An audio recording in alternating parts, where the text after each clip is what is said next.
त्याग भावना थी, आज्ञाकारी थे, हर तरह करके लायक थे, हर सर्व गुण संपन्न देख करके गुरु रामदास साहब महाराज जी ने सबसे छोटे साहिबजादे गुरु अर्जन देव जी को गुरुता गद्दी पर विराजमान किया। तो बड़ा पुत्र पृथ्वीचंद झगड़ा करने लगा पिताजी से कि बड़ा पुत्र मैं हूँ, गद्दी का हकदार मैं हूँ और आपने छोटे को कैसे गुरुता गद्दी दे दी। बहुत बोलने लगा तो गुरु रामदास साहब महाराज जी ने एक शब्द उच्चारण किया जो श्री गुरु ग्रंथ साहिब में दर्ज है, सारंग राग में। सारंग महल्ला चौथा घर दूजा, काहे पूत झगड़त हो संग बाप, जिनके जने बडीरे तुम हो 300 झगड़त पाप, जिस धन का तुम गर्व करत हो सो धन किसह ना आप। हे पुत्र पृथ्वीचंद, अपने पिता से क्यों झगड़ा करते हो? जिनके जने बडीरे तुम हो, जिस गुरु के पैदा किए हुए तुम पुत्र हो मेरे और बड़े हुए हो, और धन के लिए गुरियाई के लिए झगड़ा कर रहे हो, पिता से झगड़ा कर रहे हो।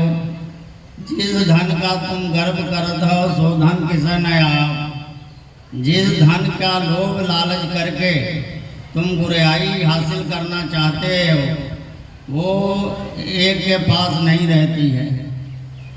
धन का स्वभाव है आना जाना, आज एक के हाथ कल दूसरे के हाथ। सो धन का स्वभाव ही है आना जाना। संपत देख न हरखी है, विपत देख न रोए, ज्यों संपत विपत है विधने रचा सोए। तो जब गुरु अर्जन देव जी महाराज गुरुता गद्दी पर विराजमान हुए, महान कार्य किए उन्होंने। सबसे पहले तो बडाली साहब में छेहरटा फूल लगाया। छेहरटा साहब है वहाँ, वहीं पर साहिबजादा गुरु हरगोविंद साहब महाराज जी का जन्म हुआ था। जब काफ़ी समय तक गुरु अर्जन देव जी जब बड़े हुए, उनकी शादी हुई संस्कार जो माता गंगा जी के साथ, कई साल तक पुत्र धन की प्राप्ति नहीं हुई। तो पृथ्वीचंद बड़ा खुश होने लगा जब उसकी पत्नी बीबी कर्मों ने काना मेना मारा, कहा कि आप गुरु पिताजी की बात नहीं मानी, आज्ञा की पालना नहीं की, इसलिए छोटे को गुरियाई मिल गई। अगर आप कहना मानते तो आपको गुरियाई मिलती। हम लोगों के पास सिद्ध संगत आती, बहुत धन पदार्थ आता, क्या तुम चिंता क्यों करती हो?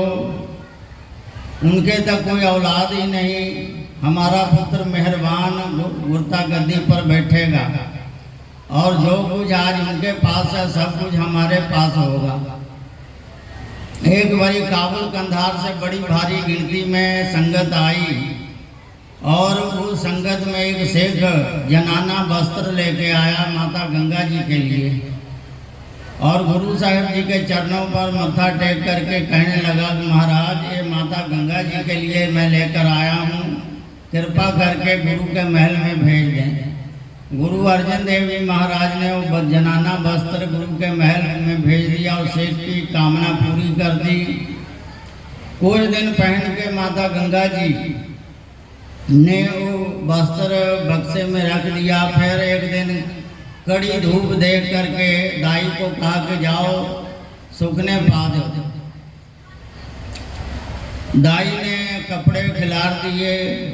जब पृथ्वीचंद की दाई ऊपर कोठे पर चढ़ी अपने कोठे पर, तो देखा कि गुरु अर्जन देव जी की छत पर बहुत ही कीमती और सोने की जड़ीदार जनाना सूट चमक रहा है। उसकी आंखें चंधिया गई। आगे नीचे कहने लगे पृथ्वीचंद की पत्नी को कि आपकी देरानी के पास बहुत सुंदर कीमती सूट कोई शेख भेंटा कर गया है। उसने अपने पति पृथ्वीचंद को कहा, तो पृथ्वीचंद ने कहा कि तुम क्यों चिंता करती हो, मेरा पुत्र मेहरबान ही गद्दी का वारिस होगा, उनके कोई औलाद नहीं। ये बात माता गंगा जी के कानों में पड़ी तो गुरु अर्जन देव पातशाह जी के चरणों में मत्था टेक के और विनती करी, महाराज सभी को पुत्रों की दात बख्शिश करते हो, हमारे अपने घर कोई संतान नहीं है, कृपा करो संतान की पुत्र की दात बख्शिश करो। गुरु अर्जन देव महाराज जी ने कहा कि गंगा जी, जो कुछ भी खजाना है मेरे पास वो सब सिखों की अमानत है, मैं अमानत में खयानत नहीं कर सकता। अगर पुत्र प्राप्ति चाहिए तो किसी महापुरुष पूर्ण ब्रह्म ज्ञानी की सेवा करो, जाके प्रसन्नता लो। तो महाराज कृपा करके ये भी बता दें कि पूर्ण ब्रह्म ज्ञानी कौन है। तो गुरु साहब ने कहा पूर्ण ब्रह्म ज्ञानी बाबा बुढ़ा साहब जी हैं। बाबा बुढ़ा साहब जी के पास माता गंगा जी दास दासियों को साथ लेके रथ पर पालकी पर सवार होकर के नाना प्रकार के भोजन तैयार करके लेके गए। उधर बाबा बुढ़ा साहब जी ध्यान मगन थे, समाधि लीन थे। खड़का दड़का हुआ, पशु डर के भागने लगे, वृत्ति भंग हो गई। बाबा बुढ़ा जी ने सेठ को, सेवादार को पूछा, भाई कौन आ रहा है जो इतना खड़का दड़का हो रहा है? तो सेठ ने कहा कि गुरु के महल आ रहे हैं। तो बाबा बुढ़ा जी ने सुते स्वभाव ये वचन कर दिया, गुरु के महल में कितों भाजड़ा पईया। एक सिख था, माता गंगा जी के साथ आया था, उसने कहा, ओए जिमीदारा मूर्खा, तुम उल्टे वचन क्यों बोल रहे हैं? तो बाबा बुढ़ा जी ने कहा, ओए तू सूर वांग क्यों कुरकुर करता है? सूर कहने की देर देखी वो सुअर बन गया, जिसका गुरु हरगोविंद साहब महाराज जी ने बड़े होकर के बडाली साहब के जंगलों में उस सूर का उद्धार किया था।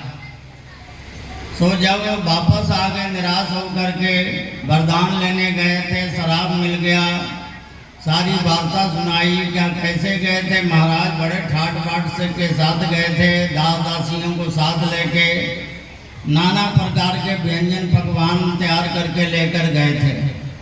क्या ऐसे थोड़े पूर्ण ब्रह्म ज्ञानी साधु संत को मिलने जाया जाता है? कबीर साधु को मिलने जाइए, साध न लीजिए कोई, पाछे पाँव न दीजिए।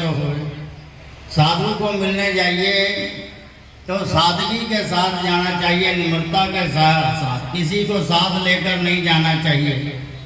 और साधु संत के पास जाइए, गुरु के पास जाइए तो भेंटा लेकर जाइए। भेंटे से जावो ता फल पावो। भेंटा के सहित आप गुरु दरबार में हाजिरी भरेंगे, मत्था टेकेंगे, नतमस्तक होंगे तो फल की प्राप्ति होगी। खाली हाथ कभी नहीं आना चाहिए गुरु दरबार में। नीति का वचन है, राघुर ज्योतिषी इनके पास जो जाए खाली हाथ न जाइए, फल दिए फल पाए।